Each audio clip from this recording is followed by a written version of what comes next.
Have a warm welcome to Whisky.com, where fine spirits meet. Today we taste the Laphroaig, 12 years of age, vintage 2025 or bottle 2025, 46% ABV, and costs at Whisky.de or Whisky.com €54.90, probably 1 to 3 euros more wherever you live due to alcohol taxes. And with 46%, it's unchill filtered. And this bottle was originally made for the travel value. And, it found its way to us. And there had been a time where most of the Scottish single malt whiskies had an age of 10 years. This was quite normal. And going to the continent, so to Europe, they added 2 more years. This was for a lot of malt whiskey distilleries, the way they worked, as well as for the blended whiskey industry. So on the continent, there had been 12 years of age, the standard for everybody. Well, the younger whiskey is, the more intense it is, and all the smoky whiskies with 10 years of age were perfectly matched to the taste profile they have and had. And with the time, people said, well, we would like to have a little bit more of age. And so a lot of companies reacted and added 2 years to their portfolio. But Laphroaig took quite a time to bottle this 12-year-old for the travel value, for overseas. And so now we have it. And the casks are said to be hand-selected. And so we think it's a premium to the normal one. Well, it's more expensive than the normal one. And every year of aging costs around 10 cents per year per bottle, something around that. So this is, good business for the company giving it out with a higher age, but you have to increase your capacity. And when you're running at the limit of your capacity, then aging longer means you have to spend a lot of money for investments. So it's the better way to sell with a 10-year-old and not the 12-year-old. Yeah, that's problem with the inside the companies, how to structure their portfolio. The 15-year-old, 18-year-old, and probably 22 and 30-year-olds, they are extremely rare with nearly every distillery because the controllers of the company tried to minimize the capital in stock for having a better rating at the stock exchange, and so the financial key figures are better then.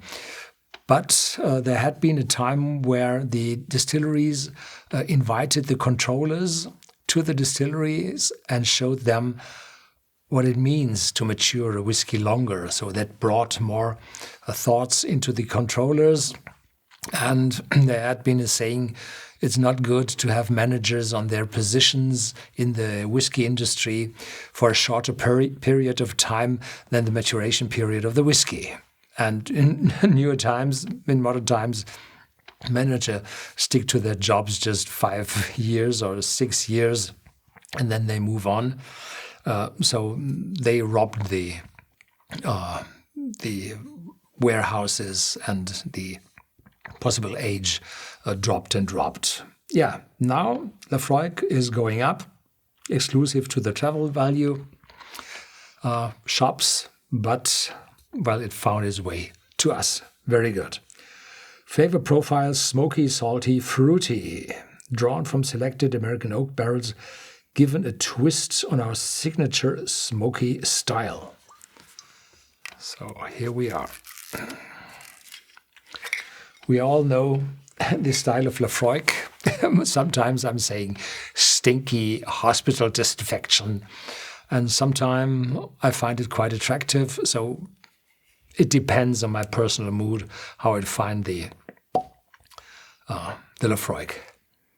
Yeah, quite smoky on the nose. just before I had another one, a smoky one, so it's not that impact that I had before with the other one. But it's not not that intense, but quite intense. Iodine, sea breeze, this medicinal note, those disinfection from the hospital,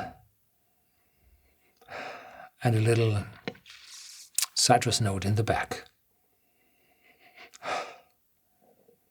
Yeah, a massive Laphroaig. If I remember right, well, the 10-year-old I had 2, 3, 4 years ago, I think this is more complex and not that stinky as the other Laphroaigs are. Made half the way to the 15-year-old. Yeah. Cheers.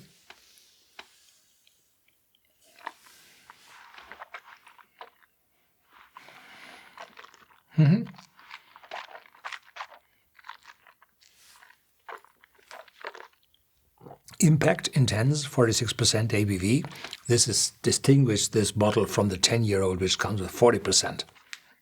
And the older ones, and the more special ones, the limited editions, they have 48.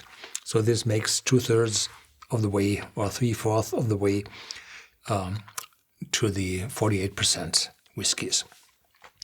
An oily note in it, a little bit of salty caramel behind,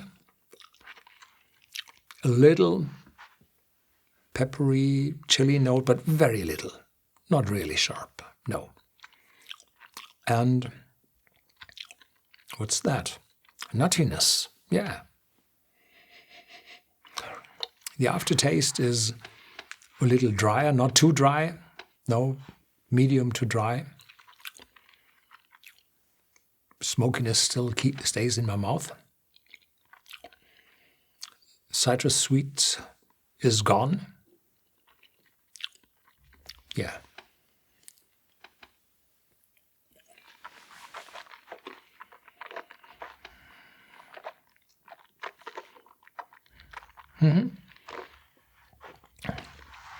The more I have it in my mouth, the more intense it is.